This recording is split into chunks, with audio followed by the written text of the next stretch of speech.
The tow truck's hydraulic arm had just lifted the rear tires of my silver minivan when I burst out of the house, breathless, still in my work shoes, clutching a court file in one hand and my phone in the other.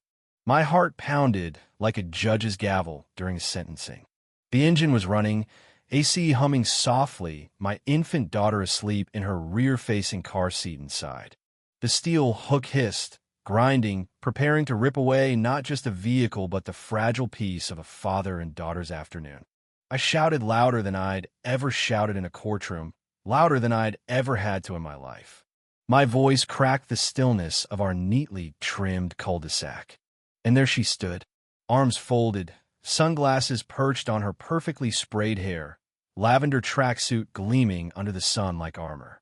Her name was Valerie Tisdale, the HOA's secretary-turned-tyrant, phone in hand, recording every second with the smugness of a reality TV villain.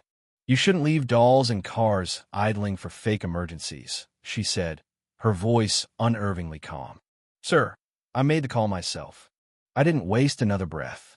I flipped open my wallet and displayed my badge, the one I never expected to use outside federal courtrooms. "Congratulations," I said, voice even but seething.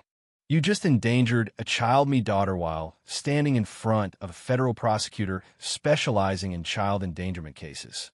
20 minutes earlier, I had been rocking my daughter, Lila, to sleep in our van. She'd had a tough pediatrician appointment that morning, with shots and tears, and the only thing that soothed her was the gentle lull of the AC and engine's purr. We'd pulled into the driveway, and I'd parked in our own spot, not blocking anyone, not violating any rules that mattered. The sun beamed through the windshield.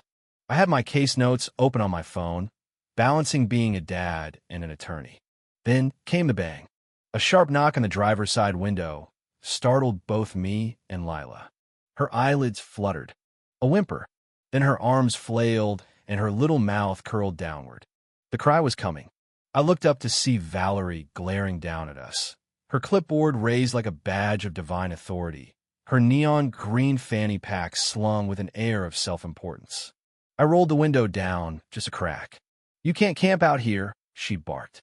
"This isn't a rest stop. This is my driveway," I said slowly. "My baby's sleeping in the back." She squinted, peered inside like she was inspecting counterfeit cash. "That's a doll," she announced with the confidence of a drunk uncle guessing lottery numbers. "You can't fool me. She's my daughter. I live here," I replied. "Looks fake to me," she shot back. "People use prop babies to get out of HOA fines. I've seen the videos. TikTok's full of them." By now, Lila was crying real tears, real noise, real pain, and I could barely think straight over the heartbreak in that tiny sound. But Valerie just smiled like she'd won something. "I'm calling this in. You're idling. That's a code violation." "Calling what? A tow truck? For my own vehicle in my own driveway?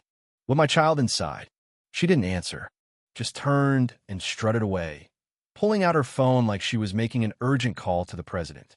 I stepped out, still stunned, still unsure whether this was reality or some HOA-induced fever dream. I followed her to the sidewalk. "Ma'am, please, don't call a tow. This is my van, my child, and my home." "I already did," she chirped, flashing her teeth. "And my guy's fast. We don't let sketchy vans loiter." My van is spotless silver. Odyssey wasn't sketchy. It was a family car with a baby sunshade and a rear-view mirror charm Lila had chewed on. This wasn't about rules. This was about Valerie needing power, needing control. "I'm a federal prosecutor," I said, my voice steel. "I work on child protection cases. What you're doing is a crime. There's a child in that car." Her smirk faltered briefly. "Then you should know better than to leave a kid in a running vehicle," she retorted, deflecting blame like a pro. Then the tow truck arrived. Loud, yellow, impatient. It reversed like it was racing the clock, gears grinding, as if the driver expected a standing ovation. The man leapt out and began hooking up the front axle without even acknowledging me. "Stop!" I shouted. "There's a child in the car." He blinked. "What?" "My daughter is in the back seat. You hook this car, and you're looking at a federal judge tomorrow." He paused, turned pale, and let the chain drop with a clatter. "She's real," I said again, loud and clear. I opened the sliding door and lifted Lila, her cries piercing the air. I held her up, her little body squirming in my arms. The driver backed away, shaking his head. "She's real," he mumbled. "And you knew." I growled, glaring at Valerie. "You knew she was real." I pulled out my phone and dialed the emergency contact line designated for prosecutors. This was no longer a neighborhood squabble. This was a case.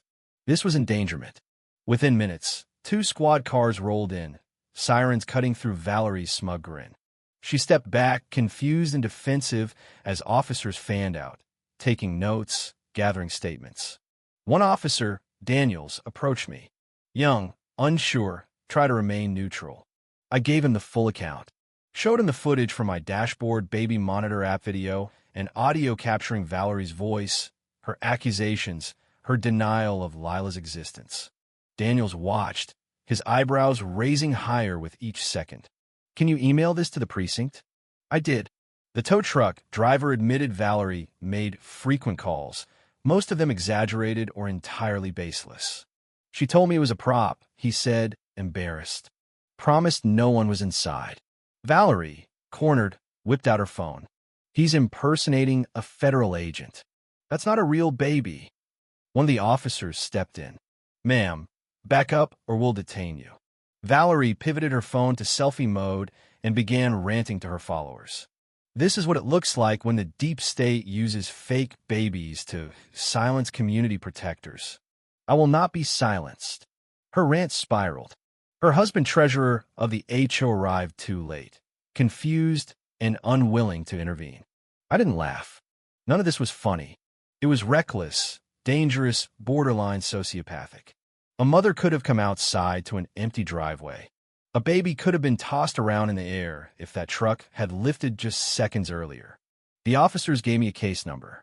I requested they loop in my office at the Justice Department. That night, when I told my wife, Julia, she went pale. She'd been in the shower, missed the entire ordeal. Her eyes burned as she cradled Lila. We didn't need words. This wasn't over. I began gathering evidence. HOA emails, Valerie's texts, chat messages from their private Facebook group. I dug up 3 more incidents. Yelling at a delivery driver for standing on her lawn, berating a teen for playing music too loud, threatening an elderly veteran over the color of his porch flag. This wasn't just about us. This was a pattern. I called Rachel Nguyen, a colleague and child protection specialist with a reputation for tearing bullies apart in court. I told her everything. Sent the files, the videos, the HOA messages. Her reply, "Let's burn this down legally." She opened a case. And then came the backlash. Valerie went live on multiple platforms, claiming I was part of a plot, that the baby was fake, that I was a government puppet trying to undermine local enforcement. Her conspiracy spiraled into absurdity. She used my name, my daughter's name, my job title. She showed our home. It didn't last long. Platforms pulled it down. We filed a restraining order. Within 48 hours, it was granted. Valerie responded with another video from her kitchen, shouting about communism and stage toddlers. The story spread. Blogs picked it up. Local news. Talk show producers reached out. I declined them all. This wasn't for fame. It was for justice. The HOA president called me, called Valerie overzealous, said they never approved her actions. I warned him if I found proof they enabled her, they'd be liable too. He hung up. Rachel subpoenaed HOA records. Their WhatsApp group was a goldmine. Valerie bragged about getting that squatter off the street, posted a selfie with our van. "One less loiter," she wrote. "You're welcome." It was open and shut. Reckless endangerment, harassment, defamation, abuse of power. Valerie, deluded to the end, showed up in court representing herself. She called her cousin's boyfriend as an expert in constitutional freedom. The judge quickly denied that request. Valerie spiraled. Her testimony unraveled into conspiracies and personal insults. She called the baby video deepfake AI. Clips went viral. She was mocked on late-night shows. Parenting podcasts named her worst neighbor in America. Her videos were dissected by legal experts and mental health advocates alike. The jury took 90 minutes. Guilty. She was sentenced to community service at a child welfare center, parenting classes, psychiatric evaluation, and a 200-foot restraining order from my family. The HOA faced civil penalties for negligence. Their leaders resigned. Valerie's house became unsellable. Neighbors who had once avoided our family now brought casseroles and cards. The new HOA rolled back idiotic rules. Kid played on sidewalks again. People laughed, relaxed, lived.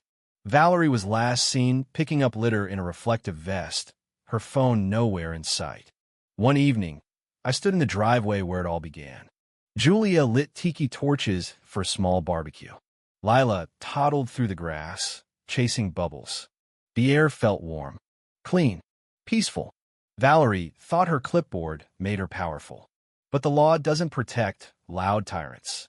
It protects the quiet ones, the sleeping babies, the scared parents, the silenced neighbors. I didn't need vengeance. I just needed this moment. And I had it.